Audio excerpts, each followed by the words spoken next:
Hello అందరికీ welcome to Mahathi tailoring. ఈజీగా blouse lining piece అయితే కట్ చేశాను.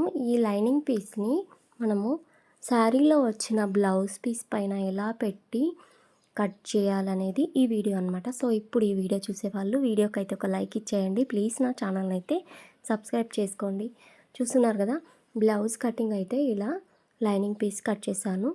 మనము చాలామంది బ్లౌజ్ లైనింగ్ పీస్ కట్ చేశాక శారీలో వచ్చిన బ్లౌజ్ని ఎలా అడ్జస్ట్ చేసుకుంటూ కట్ చేయాలనేది చాలా డౌట్ పడతారనమాట. సో మనం ఏ సైడ్ నుంచి కట్ చేయాలి, ఎక్కడ ఏ క్లాత్ మిగిలించాలి, అడ్జస్ట్ ఎలా చేసుకోవాలి అనేది కన్ఫ్యూజ్గా అవుతారనమాట. సో ఈ బ్లౌజ్ పీస్ అయితే ఒక సైడ్ చిన్న బార్డర్ వచ్చింది, ఇంకో సైడు పెద్ద బార్డర్ వచ్చిందనమాట. సో చూడండి, చిన్న బార్డర్ అనేది బ్యాక్ సైడ్ పెట్టట్లేదు. సో ఆ బార్డర్ని కిందికి ఉంచేసి పైన ఒక 1 ఇంచ్ గ్యాప్తో ఇలా బ్యాక్ పార్ట్ అయితే పెట్టేశాను. చూస్తున్నారు కదా. తర్వాత ఇదే బ్యాక్ పార్ట్ ముందర క్రాస్లో మనకు ఫ్రంట్ పీస్ క్రాస్లో ఉంటుంది కదా. సో దీన్ని కూడా ఇలా క్రాస్లో పెట్టేసుకోవాలన్నమాట. దాని ముందే అడ్జస్ట్ చేసుకుంటూ మనం ఎంత అడ్జస్ట్ చేసుకుంటే బ్లౌజ్ పీస్ అంత మిగులుతుంది. సో మిగలడానికి కాదు, మనం అదే బ్లౌజ్ పీస్ క్లాత్ తోటి మనము హుక్స్ పార్ట్, కాజా పార్ట్ అలా కుడతాం కదా. సో వాటి కోసం అనమాట. కొంచెం పెద్ద సైజు ఉన్న వాళ్ళకు చాలా అడ్జస్ట్ చేసుకోవాల్సి వస్తుంది, చిన్న సైజు ఉన్న వాళ్ళకు ఈజీగా వచ్చేస్తుంది మనకు.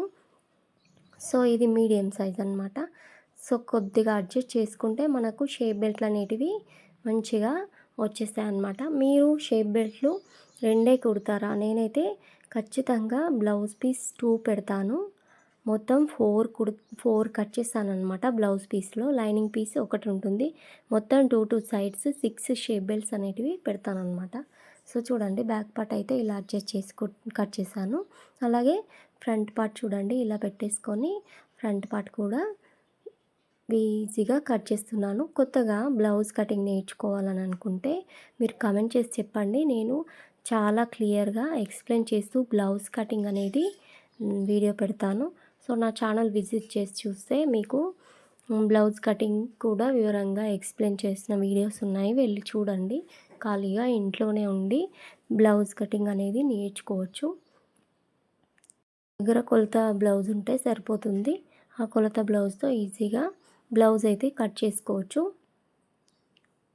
సో ఇక్కడ బ్యాక్ పార్ట్ తీసిన తర్వాత అక్కడ మిగిలిన క్లాత్లో నేను షేప్ బెల్ట్ అయితే తీస్తున్నాను. షేప్ బెల్ట్ తీసాక ఇంకొక సైడ్ పెద్ద బార్డర్లో హ్యాండ్స్ అనేటివి కట్ చేశాను.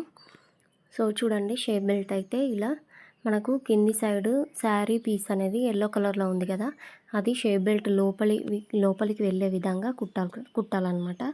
సో చూడండి, ఇంకో సైడ్ ఇలా పెద్దగా వచ్చింది బార్డర్. ఈ బార్డర్లో నేను హ్యాండ్స్ అయితే ముందుగా లైనింగ్ పీస్ కట్ చేసుకున్నాను కదా, ఇలా మంచిగా నీట్గా పెట్టేసుకొని ఈ చివర ఉన్న కూరాలు చూసుకోవాలన్నమాట. కరెక్ట్గా ఉండాలి. 4 మలతలుగా మలిచేసుకున్నాం కదా.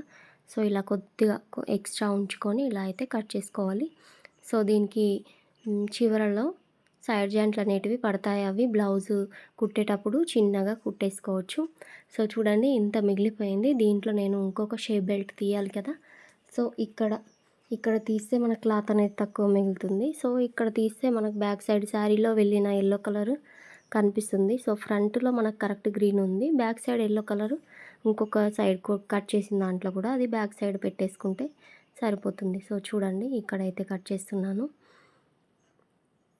సో ఇలా కట్ చేశాక ఇంత సైడ్కి బ్లౌజ్లో వెళ్ళిన సైడ్ క్లాత్ అనేది ఇంత మిగిలింది. దీంట్లో నుంచి మనము ఈ హ్యాండ్స్కి మనం ఒక్కొక్కరు హ్యాండ్స్కి స్టైల్గా బుట్ట హ్యాండ్స్ అలా పెట్టుకుంటారు కదా, దాంట్లోకి ఉపయోగపడుతుంది.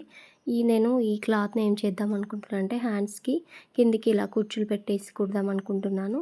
సో బ్లౌజ్ కటింగ్ అయితే చూసారు, స్టిచ్చింగ్ వీడియో నెక్స్ట్ వస్తుంది, ఖచ్చితంగా వెళ్ళి చూడండి.